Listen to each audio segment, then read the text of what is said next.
Nouveau numéro de votre émission Entretien du jour et ça se passe sur Stika TV. Mesdames, Messieurs, bienvenue.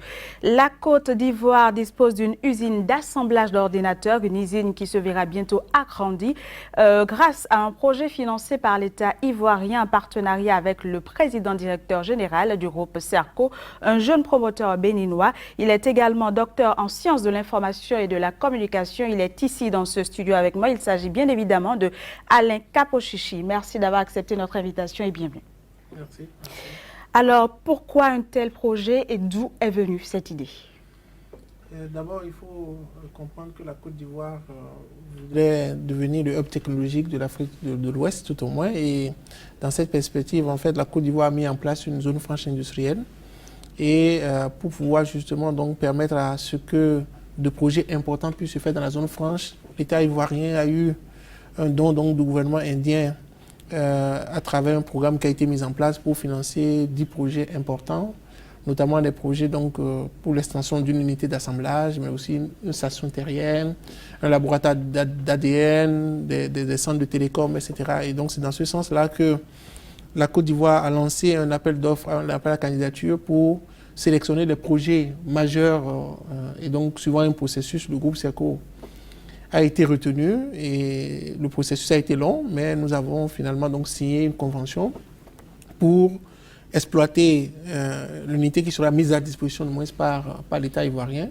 C'est vrai qu'on dispose aujourd'hui en Côte d'Ivoire déjà d'une unité de 400 ordinateurs jour, mais l'objectif avec ce partenariat qui dure sur 10 ans, c'est de pouvoir avoir à fabriquer 2000 devices, c'est-à-dire ça peut être des ordinateurs, des téléviseurs, des caisses enregistreuses, n'importe quel matériel en fait qu'on peut fabriquer donc pouvoir donc non seulement servir l'État de Côte d'Ivoire, mais dans l'ensemble de la sous-région ouest africaine. Et où est-ce que l'usine en question sera installée? Dans quelle région en Côte d'Ivoire exactement? L'usine, en fait, déjà, puisque en fait, les constructions ont démarré, nous avons encore 4 ou 5 mois pour que tous les travaux soient finis. L'usine est installée de moins dans la zone franche industrielle au Vitib, donc à Grand Bassam, donc à 15-20 km d'Abidjan, et donc avec toutes les infrastructures qu'il faut. Mais il faut comprendre que c'est un projet beaucoup plus large, ce n'est pas un projet d'usine, parce que vous savez, une usine, ça assemble seulement. Et donc c'est un projet d'école, usine, incubateur. L'école pour former, l'incubateur pour créer de nouveaux produits qui vont être transformés au niveau de l'usine. Donc, on va prototyper, donc on va travailler sur beaucoup d'éléments, pas uniquement des ordinateurs portables, mais des tablettes, des smartphones, mais aussi de créer des produits, des téléviseurs, avec cette particularité qu'on peut tropicaliser les équipements. Une grande vision donc, mais voilà, c'est ça. De là, qu'est-ce que vous visez exactement à travers ce projet? Alors, il faut d'abord, c'est d'avoir des matériels produits et à moins de coûts pour la Côte d'Ivoire et pour la sous-région. Il faut dire également que l'État a mis un ensemble d'exonérations à disposition, les exonérations fiscales et douanières, donc les équipements qui sont importés, c'est-à-dire les matières premières qui sont importées sont exonérées de tout droit des taxes. Et l'État aussi a mis pour les ordinateurs en place un système d'exonération, notamment dans le cadre de projets Un citoyen, un ordinateur, sur lesquels nous sommes également partenaires. Donc ça permet vraiment aux citoyens d'avoir des ordinateurs à moins de coûts. Par exemple, on a lancé un programme avec l'Agence nationale du service universel en Côte d'Ivoire qui permet de mettre à la disposition donc, des citoyens à partir de 100 000 francs CFA des ordinateurs. Et on a même lancé le principe qu'ils puissent payer à 100 francs par jour, donc pendant 3 ans. Donc ça permet vraiment que tout le monde ait l'ordinateur. Maintenant, qu'est-ce que l'État vise au-delà de la réduction de la fracture numérique? L'État souhaiterait dématérialiser un certain nombre de procédures administratives. Donc, par exemple, les gens peuvent avoir des pièces d'état civil à distance, des casiers judiciaires, un ensemble en fait d'éléments, les procédures administratives. On peut faire une demande au niveau de l'administration. Cela suppose donc que les citoyens aient accès au matériel. Et donc, dans la vision donc, du président Alassane Ouattara, c'est quelque chose qui est ancré, qui est mis en œuvre avec la Côte d'Ivoire. Et à combien est-ce qu'on estime le projet de façon globale? Le projet, aujourd'hui, en fait, le projet est d'environ 5 milliards, c'est-à-dire 1,4 milliard de francs CFA. comment on appelle, l'État a mis au-delà des exonérations qu'on n'a pas évaluées, des terres qu'on n'a pas évaluées et autres et tout, du point de vue en termes d'équipement, donc environ 1,4 milliard et le groupe Serco construit, le groupe Serco en fait construit l'infrastructure, l'État met les équipements, forme le personnel et nous allons co-gérer pendant les 10 ans. Est-ce qu'on peut dire là qu'il s'agit d'une première dans la région ouest-africaine? Oui, je crois bien que d'abord c'est la première zone franche en Afrique de l'Ouest qui est fonctionnelle et qui marche. Et aujourd'hui, vous avez quand même dans la zone franche industrielle de la Côte d'Ivoire, en fait, les grosses structures comme Orange avec Data Center, vous avez beaucoup de structures. Donc, nous pensons que c'est vraiment la Côte d'Ivoire se positionne vraiment comme un hub technologique dans la sous-région. Alors, Alain Kapochichi, vous le disiez tout à l'heure, votre société a été sélectionnée suite à un appel d'offres. Sur quels critères? Voilà, donc en fait, la Côte d'Ivoire est consciente qu'on peut avoir un projet majeur, mais il faut également rechercher les partenaires techniques qui pourraient gérer. Donc, ça a été vraiment clair dans leur tête.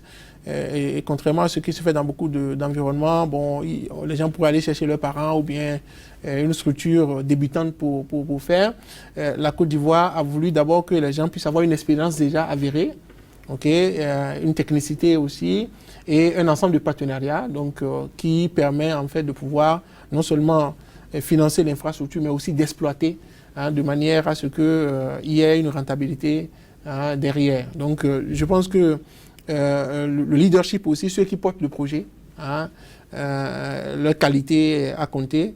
Et nous, il se trouve que nous sommes en Côte d'Ivoire depuis un moment. C'est vrai, à travers déjà l'école, nous avons aussi une unité fonctionnelle du moins dans le VITIB. Donc, ça permet d'aller rapidement, au lieu donc d'avoir, si on était 32, une structure à positionner du moins sur le projet. Et à la fin, effectivement, nous sommes très heureux que nous ayons pu être sélectionnés. Maintenant, effectivement, c'est un challenge que nous allons relever. Je crois bien que le village des technologies de l'information et de la communication, qui est l'institution qui porte le crédit de l'État ivoirien, donc que l'État a fait au niveau donc, de Exim Bank, le VITIB, je crois, a un leader qui connaît bien les enjeux et qui nous a beaucoup soutenus pour que nous puissions arriver à ce niveau. Alors, vous êtes béninois, je tiens à le souligner, mais pourquoi alors investir dans un programme ivoirien? Parce que je suis africain. Et parce que je pense aussi que, vous savez, la Côte d'Ivoire, en fait, est la capitale économique de l'Afrique de l'Ouest. Quand je dis Abidjan, par exemple. Donc, et il faut aussi comprendre que tous les grandes structures technologiques sont installées en Côte d'Ivoire. Quand vous prenez Intel, vous prenez Microsoft, vous prenez toutes les structures, parce que au-delà du fait que la Côte d'Ivoire est déjà peut absorber, à créer un environnement des affaires très favorable, vous avez aussi tous les interlocuteurs importants donc, qui peuvent être sur place. Et aujourd'hui, avec les partenariats que nous avons tissés avec Intel, Microsoft et tout, en tant que name partenaire, nous pensons qu'ensemble, nous formons, stratégiquement, en fait, une association qui peut étonner l'Afrique. Alors, votre groupe et l'État ivoirien contribueront respectivement à hauteur de combien dans ce projet-là? En fait, l'État ivoirien intervient pour 20%. Je pense que... mais ce n'est pas si tant, en fait, c'est pas un partenariat. C'est un partenariat qui permet de partager le profit ensemble. Okay? Donc, c'est un investissement qui a été fait. Je ne vais pas vous donner les détails, en fait, de contrat, mais ce que je peux vous dire, c'est que il y a un partage de bénéfices, okay, il y a aussi un loyer qui est lié à l'exploitation, en fait, de l'unité. Donc, ce n'est pas l'État, en même temps que ça permet de construire un projet majeur en Côte d'Ivoire. Okay, l'État également a des royalties, en tout cas le VITIB, qui porte le projet, en fait, a des royalties du moins qui sont payées. Donc, d'où l'intérêt. Et nous avons aussi, dans le cadre du projet École d'usine incubateur, nous faisons travailler les artisans au niveau local. Donc, je vous ai parlé, par exemple, de l'incubateur.